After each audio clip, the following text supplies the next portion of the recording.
हाँ तो हेलो प्यारे साथियों, कैसे आप लोग? उम्मीद करते हैं कि मस्त होंगे और स्वस्थ होंगे। चलिए, आप सब जानते हैं कि हमारा बोर्ड एग्जाम बहुत ही नजदीक आ चुका है।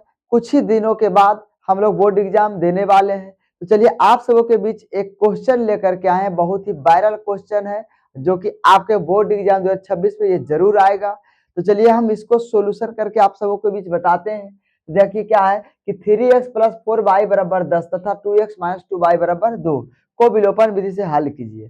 तो पहले करना क्या है कि देख रहे हैं कि ये दोनों समीकरण में कोई भी पद बराबर नहीं है, कोई भी पद बराबर नहीं है। तो कम से कम हम लोगों को एक पद कोई भी बराबर कर लेना है। तो देखिए करना क्या है कि समीकरण समीकरण एक में 2 से गुना करने पर, 2 से गुना, तथा समीकरण समीकरण 2 में समीकरण 2 में 2 में 2 में कितना से, तो 3 से गुना की। देखिए 2 से गुना करेंगे 3 दूनी 6x हो जाएगा, और इसको 3 से गुना करेंगे 3 दूनी 6x हो जाएगा। तो बराबर होगा इसका क्या, 3 से गुना करने पर,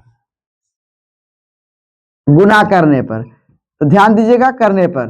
तो करेंगे क्या, गुना कीजिए तो 3x और +2 प्लस क्या 4y = 10।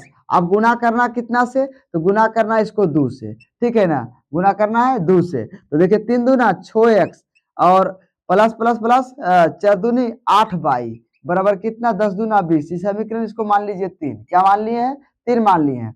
फिर समीकरण 2 में समीकरण 2 कितना से गुना करना है, तो 2 को करना है गुना 3 से। तो 2x - 2y बराबर कितना है, 2 है। गुना कितना से करना है, 3 से। गुना करना है आपका 3 से, ध्यान दीजिएगा। 3 दूनी कितना हुआ, 6x - 3 दूना 6y बराबर कितना होगा, 3 दूना 6। इस समीकरण 4 हो गया।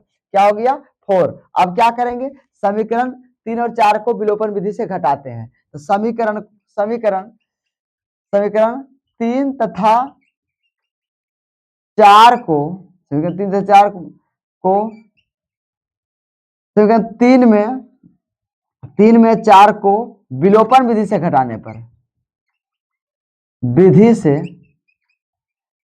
घटाने पर ध्यान दीजिएगा। तो घटाते हैं हम, देखिएगा। तो घटाते क्या है कि देखिए यहाँ पर समीकरण 3 क्या है, तो 6x और प्लस 8y बराबर कितना है, 20 है। और ये समीकरण 4 क्या है, 6x - 6y बराबर आपका कितना है, 6 है, ठीक है ना, कितना है, 6 है। तो चलिए घटाते हैं। तो ये प्लस का माइनस, माइनस का प्लस, प्लस का माइनस हो जाएगा। ये दोनों खत्म हुआ। और देखिए पर 8 और 6 कितना हो गया, 14। 8 और 6 14y बराबर कितना बचेगा, 14 बचेगा, क्योंकि 20 में 6 घट रहा है, 14 बचा। देखिए गुना में जाकर कुछ में जाएगा डिवाइड में, तो y बराबर 14/14। तो कितना हो गया, खत्म हो गया। y का मान कितना आया, 1। अब y का मान किसी समीकरण में रख देंगे तो x का मान निकल जाएगा। सर आप सब जल्दी से इसको नोट कीजिए और आगे फिर बनाते हैं।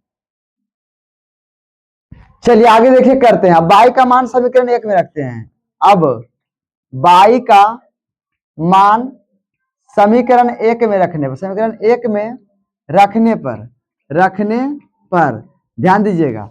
समीकरण 1 क्या है, तो 3x + 4y = 10 है। इसमें y का मान कितना रखना है, 1 रखना है। 3x + 4 × 1 = 10। अब देखिए 3x + 4 = 10 हो गया। ये 4 कोची में, x वाले पद को पकड़ के रखिए और जो विदाउट चर वाला है उसको उधर भेजिए। ये प्लस में जाकर कुछ हो जाएगा माइनस में। तो 3x = 10 - 4, तो कितना जाएगा, 3x बराबर कितना जाएगा, 6। x बराबर कितना, 6/3, 3 दूना 6। तो x का मान आपका क्या आ गया, 2 आ गया। आप देख सकते हैं कि x बराबर 2 और y बराबर आपका क्या आया, 1। ये आपका समीकरण का सोल्यूशन होता है। चलिए मिलते हैं फिर नेक्स्ट क्वेश्चन के साथ।